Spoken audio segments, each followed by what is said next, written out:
All right, we're gonna replace the front and rear U joints on this 03 Silverado. I'm gonna remove the drive shaft. So to do that, you gotta come to the rear here, take your 4 bolts out that holds these caps, which will release this, and you'll be able to slide this forward into the transmission a little, just enough to clear this yoke, and then you can drop it down and then pull it out of the transmission. So I'm going to take these bolts out. They look like they're about 10 mil. We'll find out in a sec.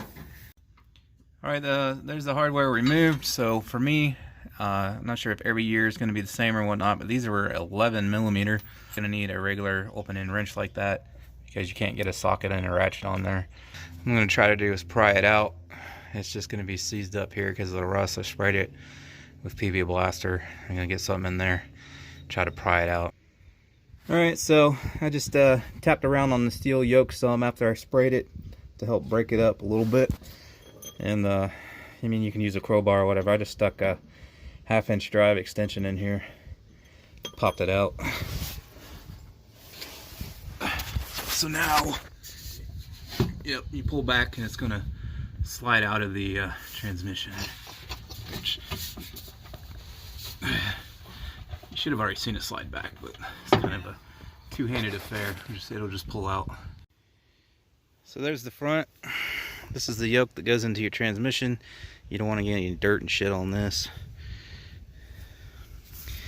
And so now to remove these, we need to take these clips off. There's 4 up front, there's 2 in the rear. We're doing both the front and rear.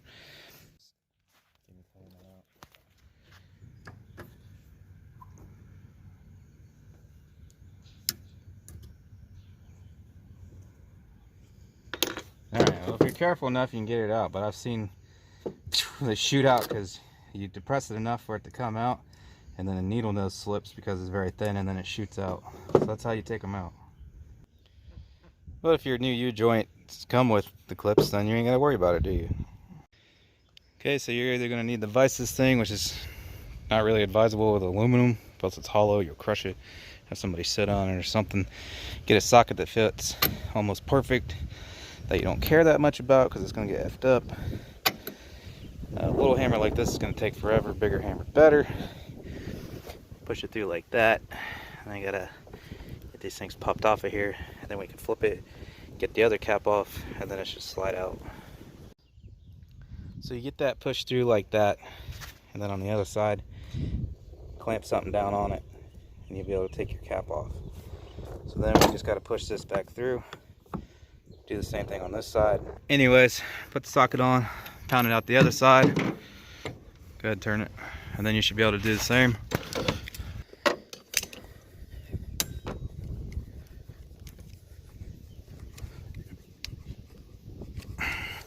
It's really hard to record for you guys and do this at the same here.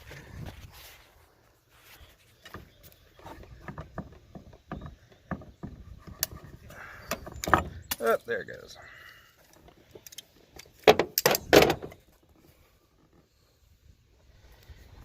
So yeah, came out, and now you got to do the same here. So you may end up having to do a combination of sticking it back in there to whack these out, because now what's going to hold this, you know? I just stick it in there like that.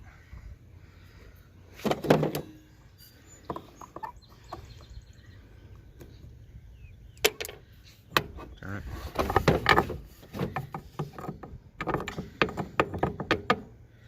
But especially with this being aluminum, without flopping around in there, I wouldn't really beat on it like that. You recording this? Yeah. So with it, especially with this being aluminum flopping around, I wouldn't really beat on it like that. So you might want to temporarily just kind of half reinstall these caps.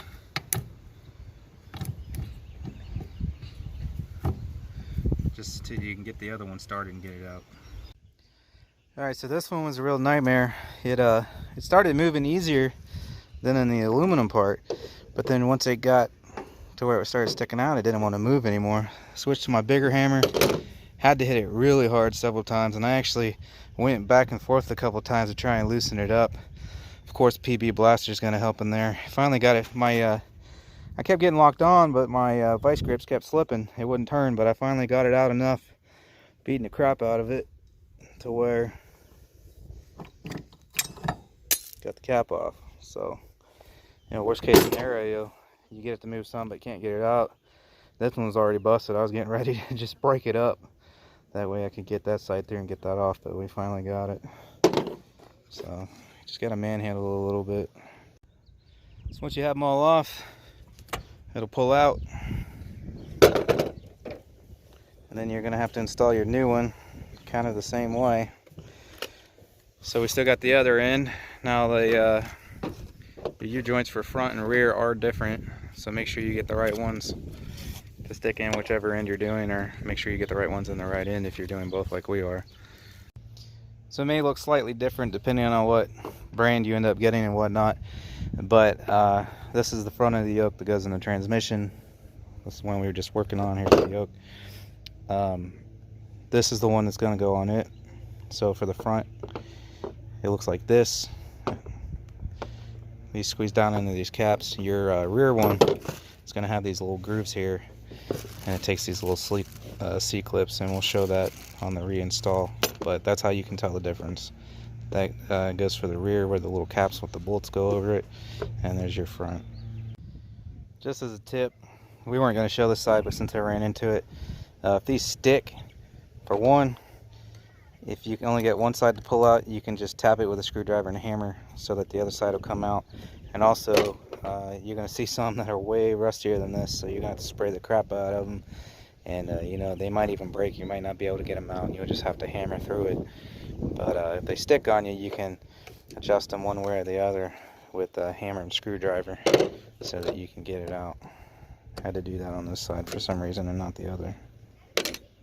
Alright, so we finished getting the rear out. So the ones with the grooves that you're going to put the C-clips on when you reinstall it, those are going to be the ones that stick out, that are not going to go in the retainer. So we need to pop the caps off of here. Careful not to lose your needle bearings inside there. Keep that rubber seal on.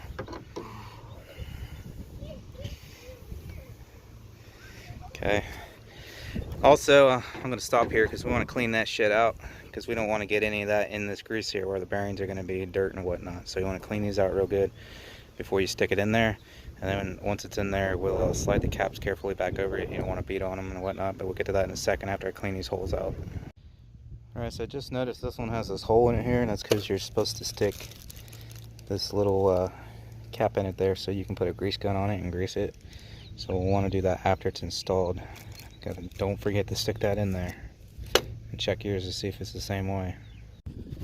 So you're going to need to hold it like that, get one cap started, and then once you get it to where it's like, say, flush, then you can start the other cap. Lightly, you don't want to beat the shit out of your new ones, and even if you can, use a block of wood, which is what I'm going to do. So the reason you want to get one far enough before you start the other, oh shit, is see, right now it won't slide this way because it's caught on the edge of those needle bearings, so you don't want to start whacking on it if it's not lined up, or you just destroyed your new U joint. See there, it's lined up and it went in, so I ain't got that one quite far enough. But what we're going to try to do, the press is ideal.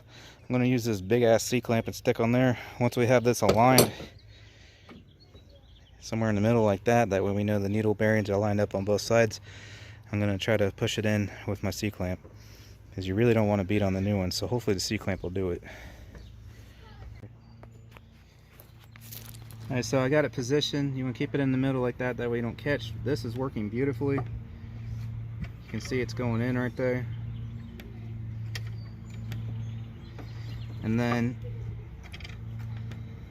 my clamp, the head here, is small enough to where it goes inside of the yoke, or whatever you want to call the end of the drive shaft there, so that I can get this pushed in far enough to get those clips in there. So that's what we're going to do. We're going to have to go back and forth a little bit, but with this, it's small enough to where it goes inside of there, so I can get this pushed in all the way without beating on it, so I can get those clips in there. So we got new clips with ours. if you stick your needle nose through too far, obviously you're not going to get it. So basically just on the tip, make sure it doesn't shoot out and hit you in the face. Yeah, see, that could have shot at me.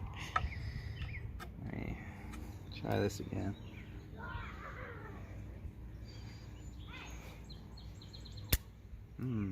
This is going to be fun. There we go. This side's slightly down too far. Can you see the groove? Yep. So we need it to come this way some. So once I push it some with the C-clip, it should slide up and it'll pop into that channel where it locks in. Word of caution, be sure you get this driven in perfectly straight, not even 1/2 millimeter cockeyed.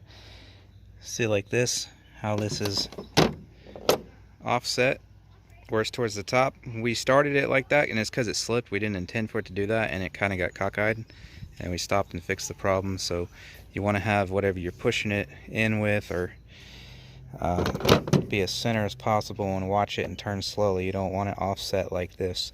Once it gets in this far, then that's fine. It's going to drive it in straight anyways, but when you're first getting the first half of it in, you want to be perfectly centered on that as much as possible so it doesn't go cockeyed.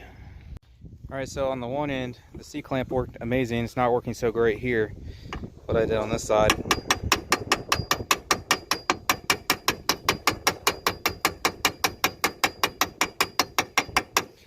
tap lightly all around the edge, keep going around. If the C-clamp's giving you shit, and that should get it.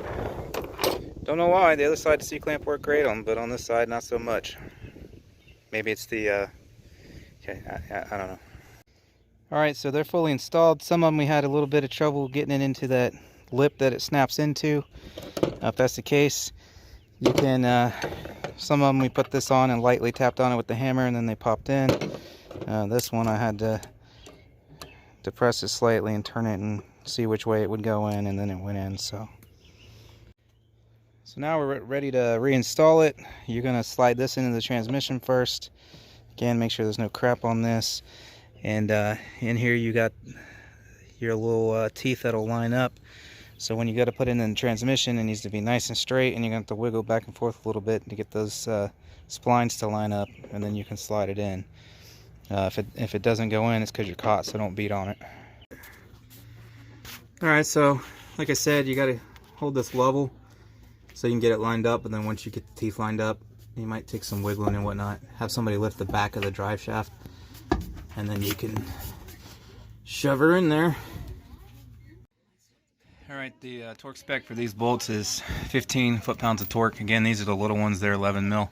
If you have bigger ones, like maybe four-wheel drive's bigger or something like that, your torque spec's probably going to be higher. But if you got these small ones, they're 15 foot-pounds of torque. And honestly, they're usually not that big anyways. They're usually little tiny bolts, even on four-wheel drive. So, but these are 15 foot-pounds of torque, and we're also going to put a little bit of blue Loctite on them.